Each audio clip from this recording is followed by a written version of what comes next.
Assalamu alaikum dear students. Today we are going to learn our activity number 4 of bridge course. Okay, now let's get started. In this learning activity we going to see that difficult and unfamiliar bits and words that we couldn't pronounce very well. Here are some word sentences like Chintu is watching hoarding. He lives in rural area. Medangam produced melodious sounds. Photography was his hobby. Explicit means direct or clearly expressed. आप यहाँ पे देख सकते हैं कि कुछ underline किए हुए वर्ड्स हैं जो कि प्रोनाउंस करने में हमें यानी कि हमें बोलने में बहुत ज़्यादा मुश्किल होती है। वैसे वर्ड्स हैं जिन्हें हमें बार बार अच्छे से प्रोनाउंस करने के लिए उन्हें प्रैक्टिस करनी है। उनके पहले सबसे पहले हमें उसके मीनिंग जानना होगा कि वो मीनिंग कौन से मीनिंग है। तो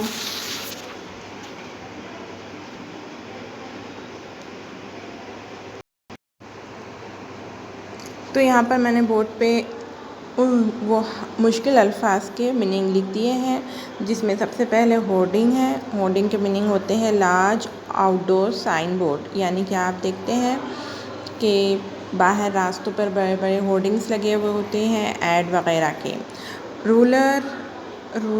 रूरल होता है देहाती, यानी कि गांव में जो लोग रहते हैं उन्हें देहाती कहते हैं। मृदंगम यानी कि एक म्यूज़िकल इंस्ट्रूमेंट होता है। मेलोडियस यानी कि सुरीला, बहुत ही मधुर आवाज़ यानी कि सुरीली आवाज़। फ़ोटोग्राफी यानी कि तस्वीर कशी का फ़न, और एक्सप्लिसिट यानी कि बाकाबिल तरदीद। तो ये अल्फाज के मायने और सेंटेंसेस आपको आपकी नोटबुक में लिखना है एक्टिविटी नंबर 4 डाल के।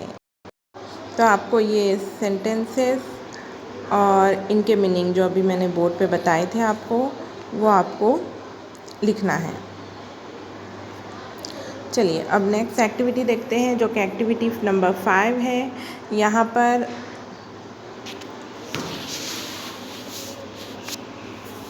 आपको प्रोसेस दिया गया है टैमरिंड लॉलीपॉप बनाने का, जिसमें आपको इंग्रेडिएंट्स दिए गए हैं, फिर उसका प्रोसेस दिया गया है।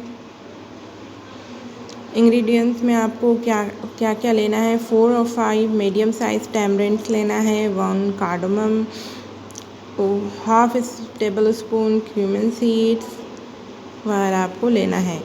इसी के साथ